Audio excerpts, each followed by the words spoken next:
தாய் மகனுக்கும் உள்ள பிரச்சனைகள் தீர. அதாவது நவகிரக வழிபாடுன்னு நம்ம சொல்லிட்டோம். இயற்கையாக நம்ம நவகிரகத்தை 9 முறை சுற்றி வருவோம்.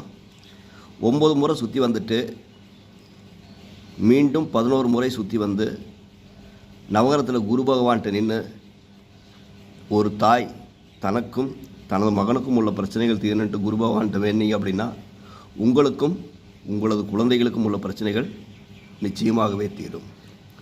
இப்போ அம்மாவுக்கு சொல்லிட்டோம், அடுத்து குழந்தைகளுக்கு சொல்லணும். தாய்க்கும் மகனுக்கும் உள்ள பிரச்சனை தீர்றதுக்கு அப்படின்னாக்கா வழக்கம் போல் நீங்கள் 9 முறை சுற்றி வந்துட்டு மறுபடியும் 7 முறை சுற்றி வந்து நீங்கள் சந்திர பகவான்கிட்ட நின்று உங்களுக்கும் உங்களுடைய தாய்க்கும் ஏற்பட்டுள்ள கருத்து வேறுபாடுகள் நீங்கி ஒன்றா வாழ்ந்துட்டு நின்று பிரார்த்தனை பண்ணுங்கள். வெற்றி என்பது கண்டிப்பாக நிச்சயம். வழிபாடுகள் நல்லதே செய்யும்.